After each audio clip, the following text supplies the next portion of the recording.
Should senior citizens get the coronavirus vaccine before essential workers? Sometimes senior citizens are defined as people over the age of 60. Sometimes that definition goes to people over the age of 65. And oftentimes it'll go 70, 75. So it really depends on who is doing the definition as to who is a senior citizen at that time. So the coronavirus vaccine will be ready and is actively being distributed in many states.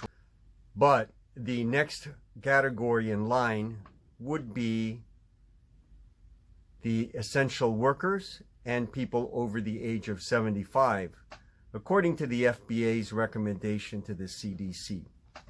So in some places, there's objection because they say that senior citizens over the age of 60 and also people with compromised immune systems or underlying medical conditions that render them susceptible to graver illnesses should they contract the coronavirus is definitely a priority and should be a priority as far as the vaccination goes. It also begs the question as to who is an essential worker. So the essential workers are deemed as people who are in jobs and services that keep the country running. So they could be grocery store workers, fast food workers, restaurant workers, transportation workers, and also the educational personnel, the ones who are teaching the children in school. So they are definitely performing essential jobs. They keep the country running, and they need to be vaccinated as well. The question is, do they take precedence and do they take priority over the senior citizens? The science has shown that the ones most susceptible and the population that is most in danger of grave illness or even death is the senior citizen population. So the science is showing that the incidence of fatalities occur in this population, and that the essential workers, many of them are of working age and not senior citizens. A few of them may be senior citizens, but most of them are of the age at which they could withstand the coronavirus and survive it. And this has been shown statistically that younger people and people under the age of 50, under the age of 40, under the age of 30, under the age of 20, and so forth, have less and less incidents of grave consequences. Of course, there are those incidences that are reported on the news, let's say of a 28-year-old that dies from coronavirus, an 18-year-old that had grave consequences, and perhaps a 45-year-old that also had bad consequences due to the coronavirus and underlying conditions. But in many of these cases, they do have underlying conditions.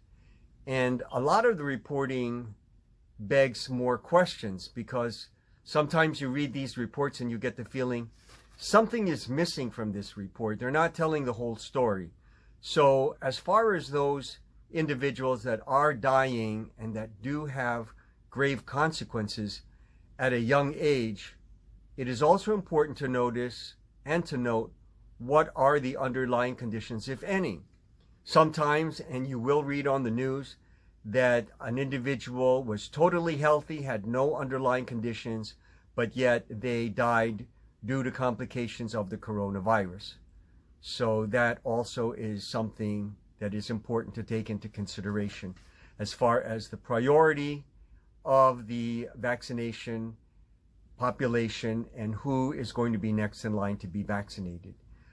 It is a good thing, and we are very grateful that our first responders, our healthcare professionals, and the residents of senior citizen living conditions and senior citizen homes are being vaccinated first and taken care of, because that is the population that is most at risk at this time.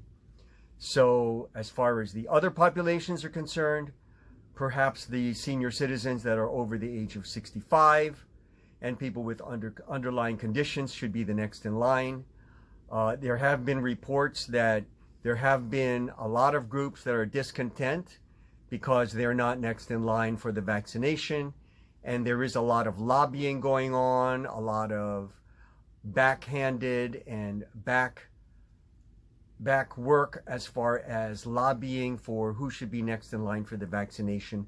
But it will remain to be seen what the final outcome would be, because that will be up to the individual states to determine who will be vaccinated next. And hopefully by the end of the summer, they say, it should all be taken care of and it should be arriving to the general populace. And our hope is that it comes way before then, and that will be due to the vaccinations being more readily available. More of the vaccines are being released. The Pizer vaccine is now out. The Moderna vaccine was approved, and there are several other vaccines in their final stages and ready to be approved very soon.